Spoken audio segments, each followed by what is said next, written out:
Welcome back to Vintage Camera Digest. Today is going to be the first episode in a three-part series on black and white film developing.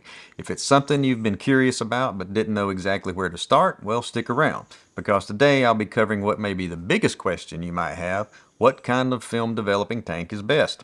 Plus, we'll cover everything else you need to get started, and hopefully convince you that you really should give this a try.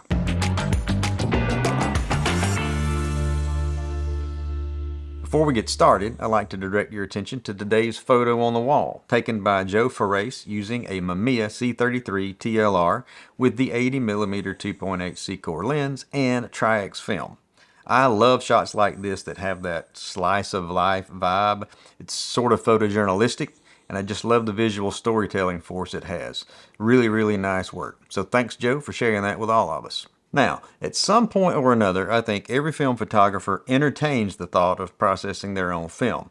After all, it is the next logical step, and in my experience, developing my own film is just as satisfying as shooting that film, and sometimes even more so. But if you rely on a photo lab to do your black and white processing, you might have noticed that it takes significantly longer to get that done than color film. And why is that? Well, most modern color print film uses the C41 process. That is a standardized process that works for any brand or ISO of color film. You can put Fuji 400 right there in the same machine as Kodak Gold 200 and it works just fine. But if you need to process a roll of traditional black and white film, there is no standardized development process. Development times will vary depending on the specific film it is. You can't throw your Kodak Tri-X in the same tank with your Ilford Pan F. It doesn't work that way. It's just not designed for mass processing. But it is perfectly suited for small batch at-home processing. Now you may have noticed I use the term traditional black and white. That's because when black and white photography was coming back into vogue in the early 1990s, Kodak and Ilford released new black and white films that were basically color film, just without the color. They used the same C41 process as color film and could be processed right there in the same machine. That was cool. But in my opinion, those films just didn't deliver on the true black and white feel. One of the main reasons I enjoy analog photography is that overall process. The camera I choose to use, deciding on which film to use, and the steps I go through to arrive at a final image on a negative. To me, shooting that photo is only half the process, and the second half of it, developing, well, provides me just as much satisfaction. The experiential nature of it is something I find immensely rewarding, because just as in any other process, there's always the possibility of messing it up. But succeeding in that process is a win. Maybe it's a small win, but a win nonetheless. And who couldn't use more wins in their life? And I'll admit, it's a bit of a rush too. Pulling the process film off the reel to see the negatives for the first time, it's a dopamine boost. Or maybe I'm just easily amused. But if you've contemplated developing your own film but haven't taken the first step yet, then this episode is for you, because today we're going to cover the equipment and gear you'll need to get started. Now your biggest question might be, but don't I need a darkroom to develop film? Well, no you don't. Not to develop film. That is, processing your exposed film into negatives. Once you have the negatives, you have a choice of what the next steps will be. One possibility is to digitize those negatives to work with them in software. The other possibility is to use the negatives to make traditional darkroom prints. Making prints from negatives usually does require a darkroom, but processing the film itself does not. So if the lack of a darkroom has been what's stopping you up to now, well, it's a non-issue. The only part of developing film that needs to be done in total darkness is getting the film out of the cassette and into the developing tank. Once it's there, the rest of it can take place in the light. So, okay, how do we do that then? Well, that brings us to the first thing you're going to need. A film changing bag. You put your film, your reels, your tank in, then you put your arms through the armholes, put your film on the reels, put the reels in the tank, put the lid on the tank, and you're ready to go. And since you'll be doing all of this by feel only, this bit does require some skill, and is probably the most likely step where something can go wrong. Specifically, getting the film onto the reel itself. This is probably the hardest part, but once you're past this point, it's smooth sailing. But let's talk about the kinds of tanks that are out there and look at the pros and cons of each. And the things I'm going to be looking for are how much chemistry the tanks require, the method of agitation, how easy or difficult it is to load the film onto the reels, the efficiency of the pour in and pour out process, how it handles different film formats, 35mm versus 120, and the expense of each type. Now, to me, the pour in, pour out time is one of the most important things to consider, because when you have a strict timed process like you do in film developing, you don't want to waste too much of that time pouring the chemicals in and out. We need the percentage of time spent pouring in and out to be relatively low compared to the overall processing time to ensure you get even development of all the reels in the tank. And here's what I'm talking about. Let's say you have 3 reels in the tank. And as you pour in the chemistry, the ones at the bottom are going to start developing before the ones at the top. So they're going to have a little bit more development time than the ones at the top, unless the pour out time is equal to the pour in. Because when you invert the tank to pour out, now the top reels are at the bottom and will stay submerged in chemistry as it drains out, thereby evening out the process for all of the reels. So to ensure that happens, what I like is for the pour in time to be equal to the pour out time. Pouring the chemicals out, well, that's the easy part. Pouring the chemicals in isn't necessarily as easy.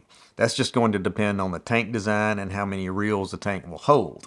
The more reels in the tank, the greater the possibility of uneven development, I think. So keeping this in mind, we're going to look at 4 different tank systems. We're going to look at stainless steel, the Patterson tank system, a new compact developing tank I've seen on Amazon, and a unicolor rotary tank. Then we'll finish up by going over all the other stuff you'll need to have at your disposal to process your black and white film at home.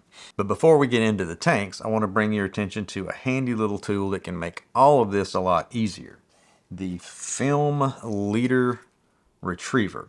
Here I have 2 different designs, and what this is going to allow you to do is trim the end of your film before putting it in the changing bag, because doing this blind in the bag is no fun.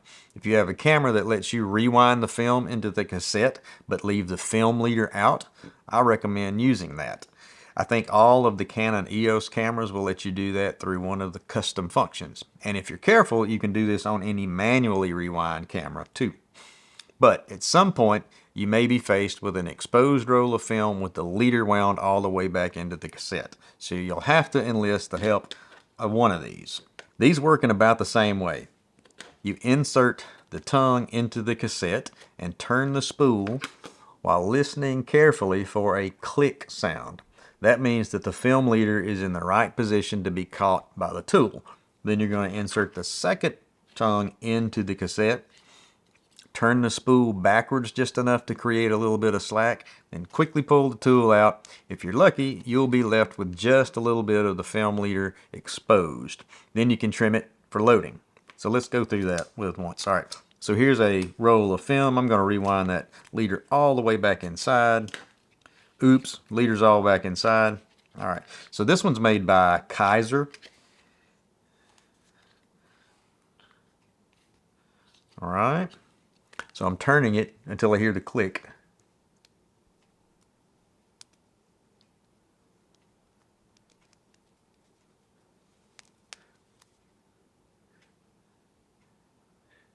All right, I'm going to put some slack back into it.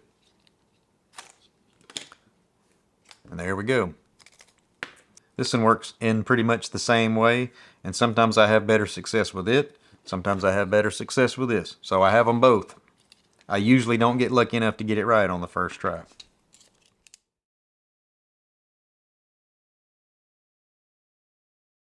Let's start with the old standard, the stainless steel tank and reels. I'd say that stainless steel is the purest approach. The reels don't take up any more space than they have to, so these tanks are pretty efficient and require less chemistry than the plastic types. The main drawback to stainless steel reels, or at least the initial drawback, is that they can be difficult to load at first. But it's just like anything else.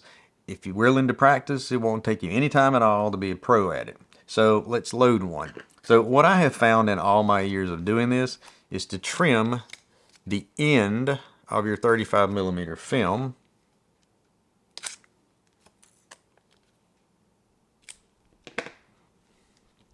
to look more like this. Now I'm going to take the film leader that I have cut off and set it aside because I'm going to need this later when we get to the development process. Stainless reels load from the inside to the outside. And you'll notice that there's this little spring clip thing in the center.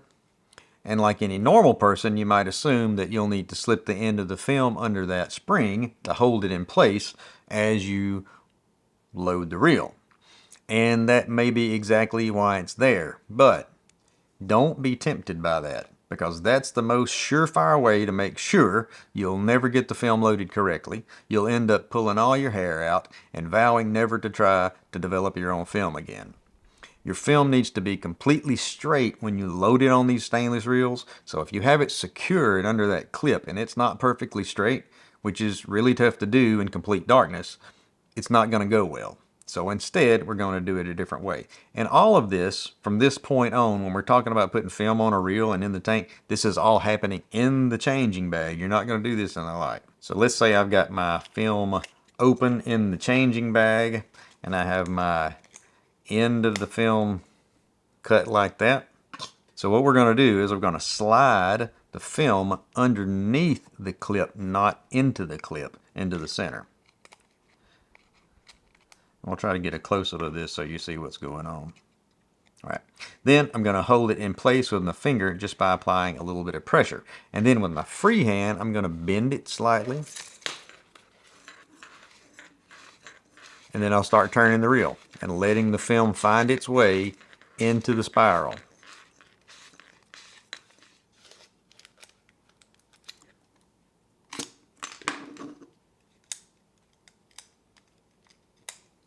Put the film in the tank. Put the lid on. Now I can pull it out of the changing bag and get to processing. Now if you're processing 120 film, you'll need a different reel, but it loads the same way more or less. For chemistry amounts, this tank uses 250 milliliters for each 35 millimeter roll and 400 milliliters for each 120 roll. And in order to make sure you have even film development, you'll need to agitate the tank, in most cases, once every 30 seconds or at least once per minute. Different films will have different recommendations, so be sure to check that out. On the stainless steel tanks, agitation is usually by inverting the tank. Pouring the chemistry in for the steel tank is pretty easy and fast if you're well practiced. You just need to make sure you tilt the tank slightly while you pour in so that it vents. If you don't tilt it, there's no good way for the air to escape and you'll end up overflowing it. And that's bad because I need that chemical for the process and now I'm not sure how much I've lost. So if you tilt it just slightly, you shouldn't have a problem. Alright, so first let's see how long it takes to pour out the chemistry for two 35 millimeter reels. I'm going to put empty reels in here and just use water, and I'm going to do this for the other style tanks too. So let's go check it. Alright, so I'm going to time the pour out time first, then we'll get the pour in. Alright, so get ready. Alright, and go.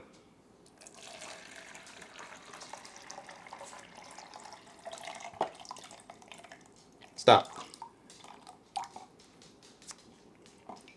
7.4. 7.4. Alright, so for the stainless steel tank, we've got 7.4 seconds to pour out. Alright, so pouring in, and 3, 2, 1, go.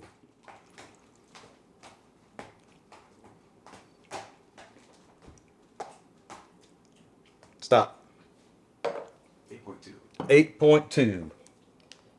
So the pour in, pour out time for the stainless steel is pretty close to the same. So that's exactly what we want to see.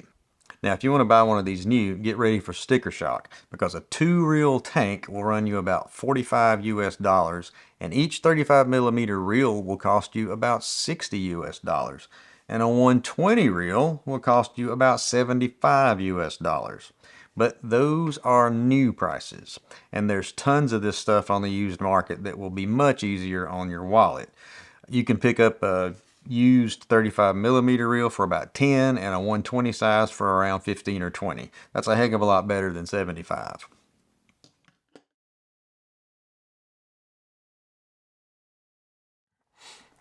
The first plastic tank system we'll look at is the Patterson system. Now, I think plastic tanks and reels tend to be a little bit easier to work with, especially if you're just starting out. The reels themselves have a ratcheting mechanism built in to assist in getting the film onto the reel. And with most plastic reels, you'll load film from the outside to the end, which is the opposite of the stainless steel. So let's do the Patterson reel. Again, I want to make sure my film is trimmed on the end, like so, right?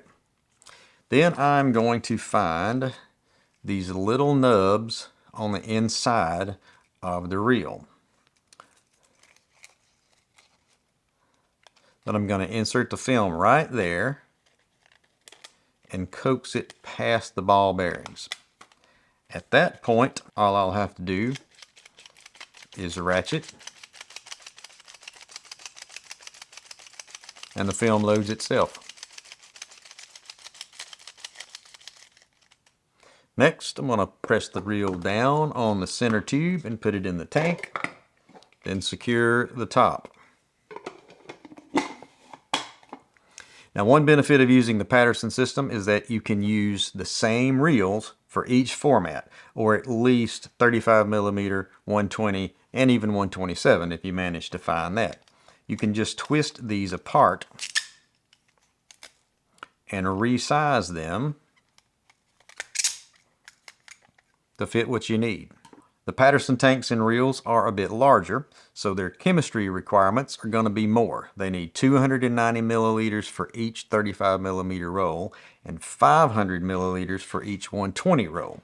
Now, pouring in and out of the Patterson tank is by far the easiest of all of these because the top is designed like a big funnel, so it's really difficult to make a mess of it. But let's go test it. Pouring out on the Patterson tank in 3, 2, 1, go.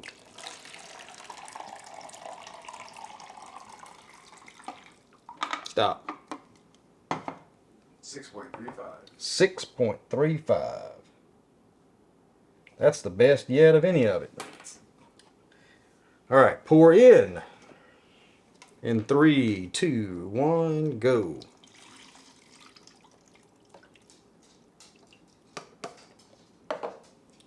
Stop.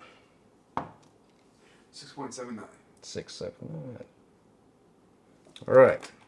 So these times are almost the same, and that doesn't surprise me at all. For this tank, there are two different methods for agitation. You can use the inversion method if you attach the lid,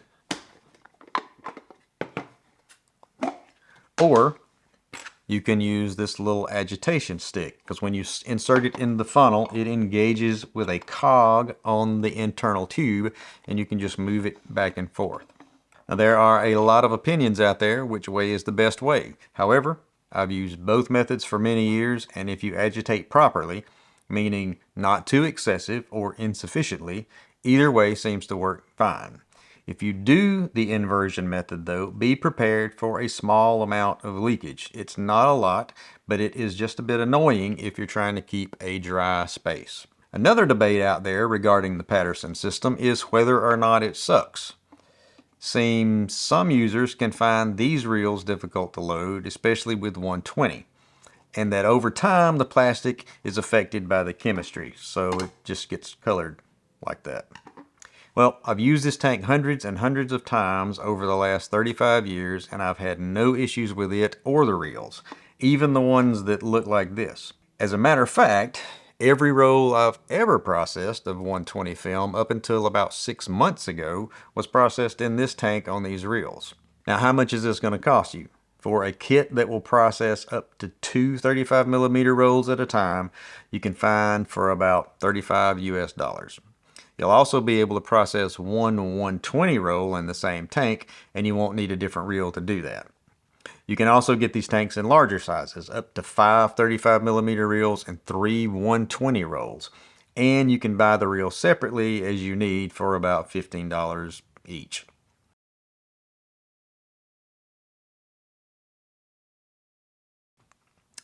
Next is the compact developing tank, or sometimes called the AP tank. I've seen this tank show up more and more often lately in my Amazon and eBay feed, so if you search for developing tank in either of those places or Google, you're certainly going to see this one listed, so I figured I'd check it out too. Now, these reels work just like the Patterson plastic reels, only better.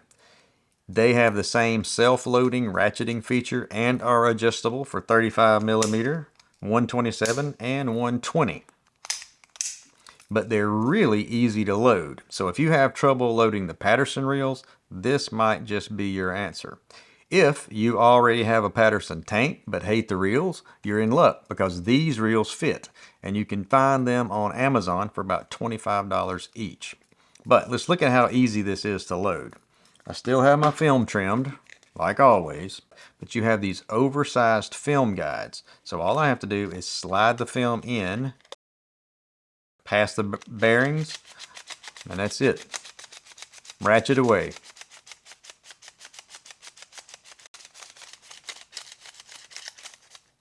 Done.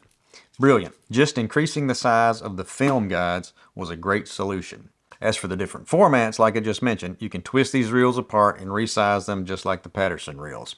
One thing to note here is that the center tube is slightly smaller than the one on the Patterson tanks. So you'll need to use this little clip to hold the reel in place. And I'm sure that's the first thing that I'm going to lose. Chemistry requirements are embossed on the bottom of the tank.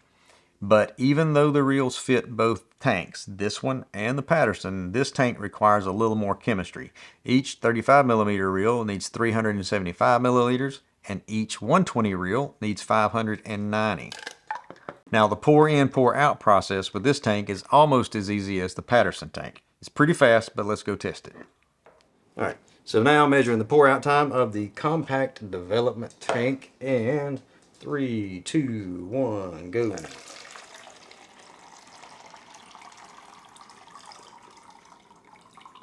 Stop. What we got? 6.9. 6.9 on the pour out. All right. Pour in. And 3, 2, 1, go.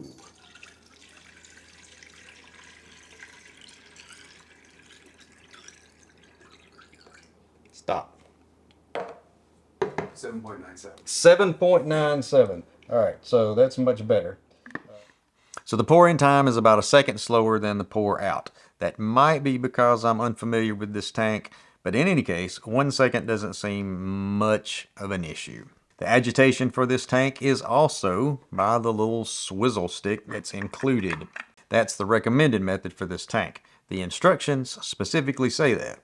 But if you do want to do inversion agitations, I think it's a possibility, even if the instructions say otherwise, because I can't seem to make it leak. Even if I fill it completely, turn it upside down, and shake it. No leaks. Go figure.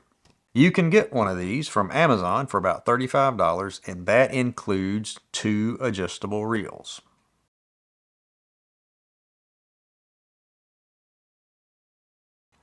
One way you can significantly reduce your chemistry cost is by using a rotary processor.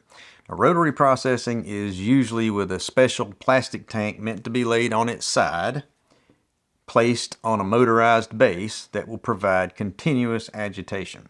For the upright steel and plastic tanks, usually invert the tank a set number of times per minute of processing.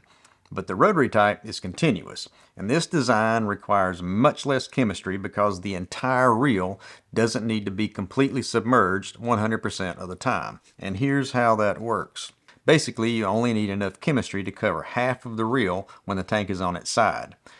But the continuous movement of the reel and film keep it in just enough chemistry to fully develop. The main benefit to this method is that it saves a tremendous amount of chemistry, but it also leads to somewhat shorter development times. Historically, the 2 main players in this type of processing are Jobo and Unicolor. Although I have seen some newer options for this too, where you can buy a motorized roller base that will accommodate the Patterson tank and that AP compact developing tank. Now, I have the old Unicolor version now, but I've used Jobo in the past, and I'd say that Jobo is the hands down best choice for rotary processing, but it's rather pricey. This unicolor system was significantly less expensive, and even though the company isn't around anymore, you can pick up these motorized base, drum, and reels on the used market. Loading the reel is similar to the Patterson and AP reels in that it uses a ratcheting motion. The big difference here, though, is that the unicolor reels don't have that little ball bearing in the reel to help you out with that. These reels, you have to use your thumb to make that happen. So, again, here our film is trimmed like that on the end. I'm going to take these film guides here and I'm just going to insert it in there. Easy. I actually could push it in there for a little bit too. Sometimes that works, sometimes it doesn't. Hey, this is easy. Alright. But if you were to ratchet it, you would just have to do that number there. Now that's not hard to do, but not as easy as the Patterson reels, and certainly not as easy as the AP reels.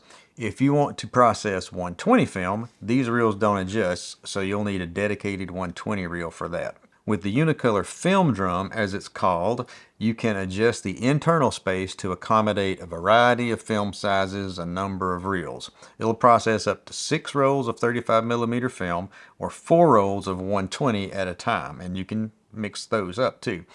You adjust the internal volume of the drum with this piston. So you'll put the film in, put the piston in, push it in as far as it will go, lock it, and it will seal because it's got a rubber O-ring around that. And then you set it on the base,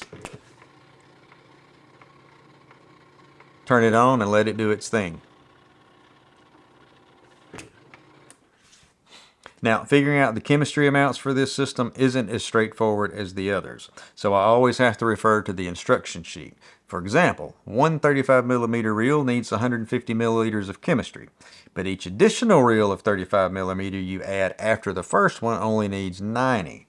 This is because there's some dead space in the fill cap that needs to be compensated for, and you make that compensation on the first reel. But like I said, I always refer to the instructions just to make sure I don't screw it up.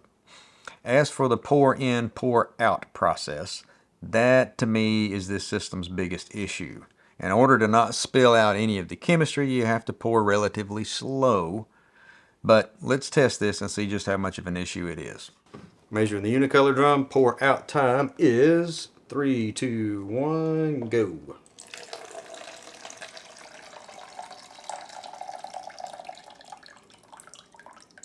Stop. 7.93. 7.93. All right, so this is where I think is going to be a problem with this tank, is that the funnel, the pour in, whatever you want to call this, is just, it's not large and it's not vented real well. So I think this tank is more likely to spill some over the edge. I think that's proven out to me time and time again, but here we go, we're going to test this. All right, so pour in for the unicolor tank in 3, 2, 1, go.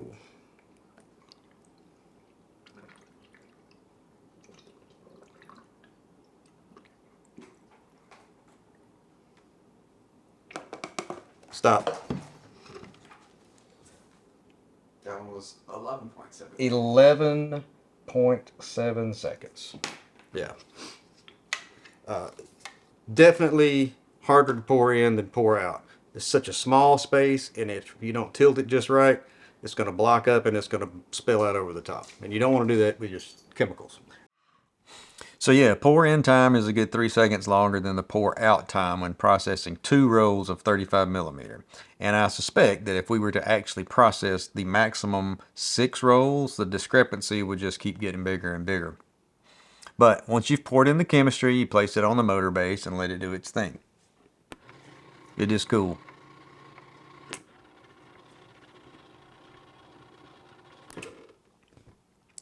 With the rotary method, you have to include the price of the motorized base, and a quick eBay search shows that they're going for anywhere between 50 to 80 US dollars.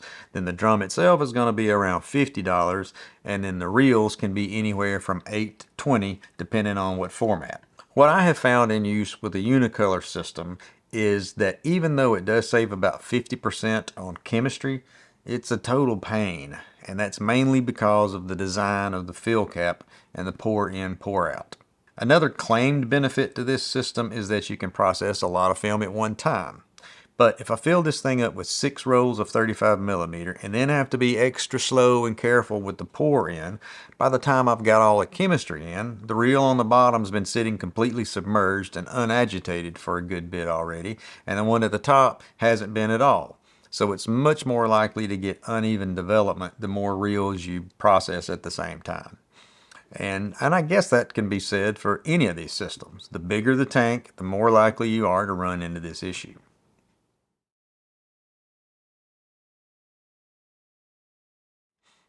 Now, besides a changing bag and a development tank, you'll need a few storage containers to hold your chemicals, a few graduates to measure out your chemicals, a funnel or two can be handy, and a thermometer to measure the temperature of your developer, because that development time is going to be based on the temperature of the developer. And that also means you'll need some form of a timer. And finally, you'll need a place and way to hang your film while it dries. Again, the one thing that differentiates black and white processing from color is that the processing times can wildly vary based on the developer temperature. So an accurate thermometer is a necessity, and there are several types to choose from. You've got this is your typical processing thermometer with a large dial. You can also use the glass tube type. And lately, I've been using this digital instant read. But any of these will work as long as they're accurate, because, believe it or not, some are just not as accurate as others. A 1 degree difference in temperature in your developer might make a bit of difference. So here I have 4 different ones, and I've used all 4 for measuring developer temp at some point in the past. When I sat down to write this episode, I decided to test them against each other. So I filled a glass of water and ice and let it sit for several minutes. Then I measured the temperature with each of these. So this low-tech glass one here was right on the money with 0 degrees Celsius, as was this one. This one, however, was reading a 1/2 degree over, and this instant read was reading about 3/4 of a degree over. The cool thing with this one, though, is that I can recalibrate it, which I did.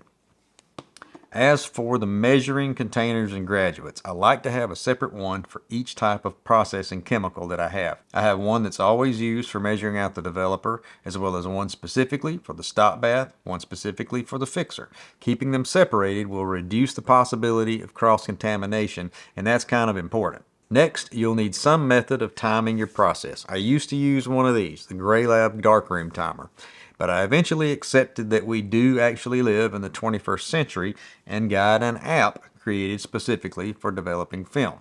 There are several of them out there, and they're an excellent tool because not only do they serve as a timer, they can provide you with just about any time for any film developer combination you might work with. Back in the old days, we had to look up this stuff in books and figure it out with calculators. But these apps are indispensable. My favorite one currently is Film Develop Pro. And finally, you'll need a place to hang your film while it dries. I'm currently using some picture wire with some suction cups to attach it to my shower. Now, they make special film hanging clips that you can get, but really any kind of clip will do the job. A couple of additional things you might need are a bucket that will hold at least a gallon and some plastic stirrers. You'll use this to mix up any powdered chemistry you work with. Some developers come in powder form, as do some fixers, and you'll need to mix them up in a container other than the bottle you're going to store them in. So let's go through the list again. A developing tank and reels, film changing bag, containers to store your mixed chemistry, graduated beakers to measure out your chemistry for use, some funnels, a good thermometer, a method of timing the process, a place and a way to hang your film when it dries, and a large container or bucket that you can use to mix up powdered chemistry. And if I were just starting out and looking for an easy tank and reel system, I would probably go for this, the AP Compact Film Developing Tank. I'm actually surprised how easy it is to load film onto the reels and how easy the pour in, pour out is.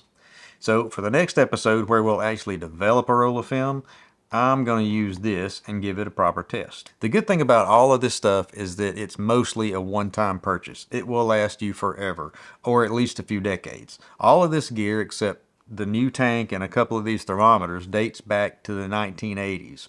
And some of this goes back even further than that. And before we wrap it up, I want to give another shout out to Joe Farrace for this great photo back here. Very, very nice. And if you want to submit one for the wall, just send me an email with the digital file of your shot. And be sure to include what camera and film you used for it. Easy as that. And I'll put the email address in the description as well as right here. Now, this has been a lot of info to cover, so if you have any questions, just leave them in the comments and I'll be happy to respond. And be sure to check out the next video where we'll actually go through the development process with a roll of film and use this stuff. So, I'll see you next time.